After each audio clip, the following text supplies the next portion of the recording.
بسم الله الرحمن الرحیم. راغلی شو نیو درس ته. تاسو ویو برخه ته راشئ. په ویو کې اول ریډ موډ ده. تاسو غواړئ ډېر په اسانۍ سره ریډ کولی شئ. تاسو دلته ریډ موډ وایي. بیا راشئ دلته فایند هم کولی شئ. دلته لی اوټ ده، کالم لی اوټ انتخاب کړئ، دا په بل لی اوټ تبدیلېږي.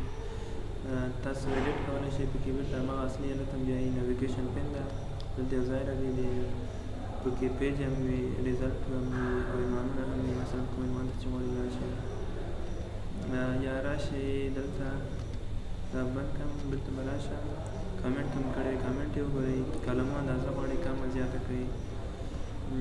غواړئ چې بېرته لی اوټ یې بدل کړئ، رنګ یې هم بدلولی شئ. غواړئ چې بېرته هغه مخکني حالت ته لاړ شئ، دا انتخاب کړئ. بل ویب لی اوټ دا کله چې دا غواړئ په ویب حالت کې سیف کړئ، دا په دې شکل ښکارېږي تاسو ته. بل آوټلاین ویو ده. آوټلاین چې دا د عنوانونو په خاطر ده. تاسو په عنوانونو کې ډېر په اسانۍ سره تغییرات راوستلی شئ. عنوانونه مثلا موږ هیډینګ برخه لوستې وه، دلته هیډینګ ورکوو. موږ هیډینګ 1 هیډینګ 2 دلته ډفرنټ هیډینګ 3 4 دا هیډینګونه وو. خو دا که غواړئ په دې کې ډېر په اسانۍ سره تغییرات راولئ، بیا راشئ دلته آوټلاین انتخاب کړئ. بیا په هیډینګ کې تاسو ډېر په اسانۍ سره تغییرات راوستلی شئ. تاسو ویلي دا یو هیډینګ ده، دا بل هیډینګ ده. اوس مثلا څرنګه تغییرات راوستلی شو، دا یو هیډینګ ده. زه غواړم چې دا لیول 2 ته تبدیل کړم، هیډینګ 2 ته. ډېر په اسانۍ سره دا هیډینګ 2 ته تبدیل شي. که غواړئ بېرته هیډینګ 1 ته ولاړ شئ، دا انتخاب کړئ. که غواړئ چې یو جمله یا پاراګراف مخکې شاته ولاړ شي، دا تاسو پاراګراف جملې ډېر په اسانۍ سره تغییر پرې راوستلی شئ. مثلا غواړئ چې دلته راشئ کابل ته، غواړئ چې دا کلاپس کړئ. کلاپس دا داسې حالت ته وایي چې دا بند شي. او که غواړئ چې ایکسپینډ یې کړئ، ایکسپینډ کولی هم شئ، فاصله هم ورکولی شئ. دا فاصله چې ورکول کېږي هیډینګ هم ورسره بدلېږي. بل مثلا غواړئ چې خاص هیډینګونه ښکاره کړئ، مثلا هیډینګ لیول 1 هیډینګونه چې دي، لیول 2 چې دي، هغه ټول ښکاره کړئ. دا یو خاص فارمات لري، یو رنګ لري چې تاسو غواړئ چې دا رنګ یې هم نه وي، بیا دا انتخاب کړئ. غواړئ چې اول لاین ښکاره کړئ، زه به دا بېرته ایکسپینډ کړم.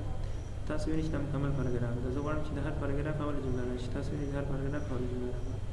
بل شو ډاکومنټ.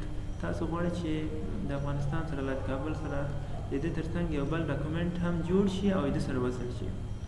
زه راځم دلته، اوس یو نوی ډاکومنټ جوړ شو. دلته زه خط لیکم، دا یو نوی ډاکومنټ ده چې دلته عنوانونه جوړېږي.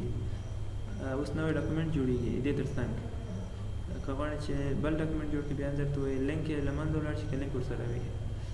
زه که لاک انتخاب کړئ، بیا نور تغییرات پکې بیا نشئ راوستلی. اوس دلته زه تغییرات نشم راوستلی. اوس یو نوی ډاکومنټ ما تاسو ویلي چې جوړېږي، دا به زه کلوز کړم.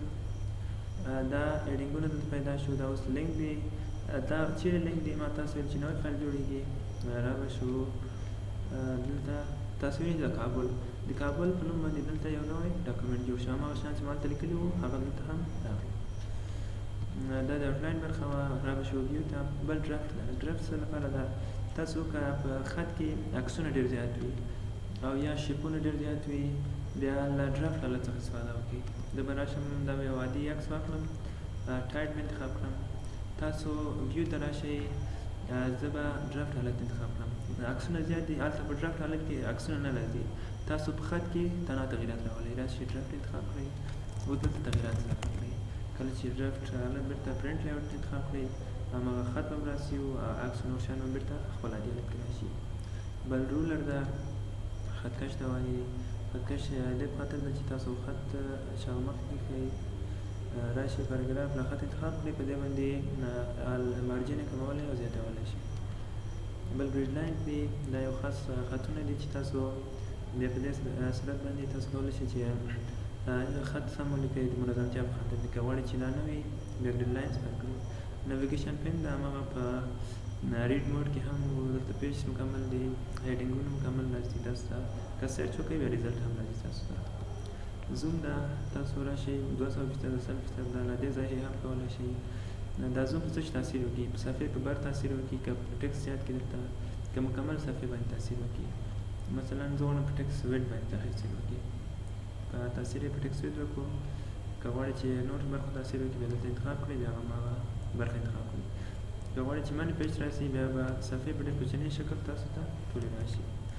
زه به راشم بېرته 1 پیج به انتخاب کړم. 1 پیج به راشي. ملټیپل پیج غواړئ، څو صفحې چې ځایږي هماغه به راشي تاسو ته. پیج ویډ ده، د پیج بر اضافه کېږي.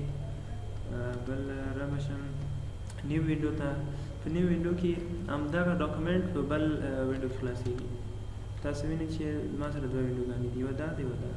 بیا راشئ نیو وینډو ته، نیو وینډو ووهئ. تاسو وینئ چې بله وینډو به هم جوړه شي، دا وینډو 1 وینډو 2 3 دا نیو وینډو وه. بل ارینج آل ټولې به تاسو ته راولي. ارینج آل ووهئ، دا اوله وینډو، دا دویمه او دا درېیمه وینډو. کومه وینډو چې مو پکار وه دا برخه یې ووهئ، هماغه وینډو به تاسو ته راشي. نورې برخې به بلې وینډو کې تشریح کوم. دا دی همدومره.